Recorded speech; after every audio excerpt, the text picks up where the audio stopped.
হইচই সময় চ্যানেলে সকলকে স্বাগত। আজ আমি দারুণ মজাদার স্বাদের এক রেসিপি শেয়ার করব। আশা করি আজকের এই নতুন ধরনের রেসিপি আপনাদের সকলের ভালো লাগবে। আর এটা খুব কম উপকরণে চটজলদি খুব সহজেই বানানো যায় বাড়িতে থাকা মাত্র কয়েকটা উপকরণে। তাহলে চলুন দেখে নেওয়া যাক আজকের এই দুর্দান্ত স্বাদের রেসিপি। প্রথমেই আমি এখানে দুটো ডিমের ব্যবহার করব। আপনারা চাইলে কিন্তু এখানে ডিমটাকে বাড়িয়েও নিতে পারেন, অর্থাৎ 3টে কি 4টে ডিম দিয়েও করে নিতে পারেন এই মজাদার স্বাদের রেসিপিটা। প্রথমে দুটো ডিমকে খুব ভালোভাবে এইভাবে ফেটিয়ে নিতে হবে। অবশ্যই এই রেসিপিটা তৈরি করবার সময় খুব ভালো করে কিন্তু ডিমটাকে ফেটিয়ে নিতে হবে। দুটো ডিমকে আমি খুব ভালো করে প্রথমে এইভাবে ফেটিয়ে নিচ্ছি বেশ কয়েক মিনিট ধরে। এবারে আমি এখানে দিয়ে দিচ্ছি 4 চামচ পরিমাণে চিনি। অবশ্যই আপনারা চিনির পরিমাণটাকে আরও একটু বাড়িয়েও কিন্তু ব্যবহার করতে পারেন। আমি বড় চামচে 4 চামচ চিনির ব্যবহার করলাম। আবারও চিনিটাকে দিয়ে খুব ভালো করে এইভাবে মিশিয়ে নিচ্ছি। আপনারা চাইলে কিন্তু চিনিটাকে পাউডার করেও ব্যবহার করতে পারেন। খুব ভালো করে 5 থেকে 10 মিনিট ধরে এইভাবে ফেটিয়ে নিতে হবে। আপনারা চাইলে কিন্তু বিটার দিয়েও এই কাজটা করে নিতে পারেন। আমি প্রায় 10 মিনিট ধরে এইভাবে ফেটিয়ে নিয়েছি, আর ফেটাতে ফেটাতে কিন্তু খুব সুন্দর একটা ঘনত্ব তৈরি হয়ে গেছে দুটো ডিমের। এবারে আমি এখানে দিয়ে দেব সামান্য একটু নুন।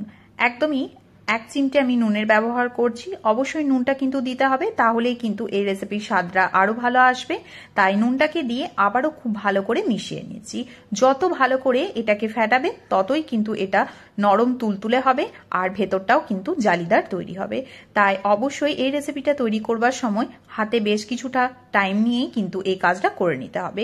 এবারে আমি একটা কাপ নিয়েছি। ডিমটাকে আমি একটা কাপের মধ্যে মাপ করে নিচ্ছি। দুটো ডিমকে ফেটিয়ে আমার 1 কাপ পরিমাণে কিন্তু এই ডিমের ব্যাটারটা তৈরি হয়েছে। অবশ্যই এই রেসিপিটা তৈরি করবার সময় কাপের সাহায্যে বা বাটির সাহায্যে কিন্তু মেপে নিতে হবে। 1 কাপ ডিমের গোলার সাথে আমি 1 কাপ পরিমাণে কিন্তু লিকুইড গরুর দুধ ব্যবহার করছি। দুধটা কিন্তু গরম নয়, আগের থেকে ভালো করে ফুটিয়ে নিয়েছিলাম, তারপর ঠান্ডা করে নিয়েছি। ঠান্ডা দুধটাই কিন্তু আমি ব্যবহার করছি, তবে এটা কিন্তু ফ্রিজে রাখা ঠান্ডা দুধ নয়। দুধটাকে দিয়েও আবারও আমি 5 থেকে 10 মিনিটের জন্য এইভাবে ফেটিয়ে নেব। খুব ভালো করে দুধের সাথে ডিমটাকে মিশিয়ে নিতে হবে। এই কাজটা কিন্তু খুবই ভালো করে করতে হবে। টোটাল আমার এখানে 2 কাপ পরিমাণে এই মিশ্রণটা তৈরি হয়েছে। এবার আমি ভালো করে ফেটিয়ে এটাকে একটা বাটির মধ্যে ঢেলে নেব। এখানে আমি কাঁচের বাটি ব্যবহার করছি, আপনারা চাইলে স্টিলের বাটির মধ্যেও এটা কিন্তু তৈরি করে নিতে পারেন। কাঁচের বাটিতে আমি সামান্য কয়েক ফোঁটা সাদা তেল ব্রাশ করে নেব।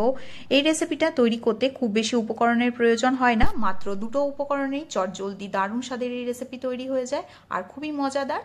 ভালো করে আমি তেলটাকে ব্রাশ করে নিচ্ছি, তাহলে খুব সহজেই কিন্তু এটাকে ডিমোল্ড করা যাবে। খুব সুন্দর করে ব্রাশ করে নিয়েছি। এবার আগের থেকে যে ডিম আর দুধের মিশ্রণটা তৈরি করে রেখেছিলাম সেই মিশ্রণটা পুরোটাই দিয়ে দেব। এবার আমি অন্যদিকে একটা পাত্রের মধ্যে জল গরম হতে দিয়েছি। সেই জল গরমের মধ্যে আমি এখানে দিয়ে দেব আগের থেকে তৈরি করে রাখা ব্যাটারের বাটিটাকে দিয়ে গ্যাসের ফ্লেমটাকে মিডিয়ামে রেখে এখন আমি 25 মিনিটের জন্য ঢাকা দিয়ে এটাকে স্টিমে হতে দেব। 25 মিনিট পর আমি আপনাদের কাছে ফিরে আসছি। 25 মিনিট হয়ে গেছে। 25 মিনিট পর আপনাদেরকে আমি এটাকে একবার চেক করে দেখে নিচ্ছি। দেখুন, একটা ছুরির সাহায্যে আমি এটাকে চেক করছি। ছুরিটা কিন্তু আমার পুরোপুরিভাবে ক্লিন বেরিয়ে আসছে, তার মানে বুঝে নিতে হবে আমার এই রেসিপিটা কিন্তু পুরোপুরিভাবে রেডি হয়ে গেছে।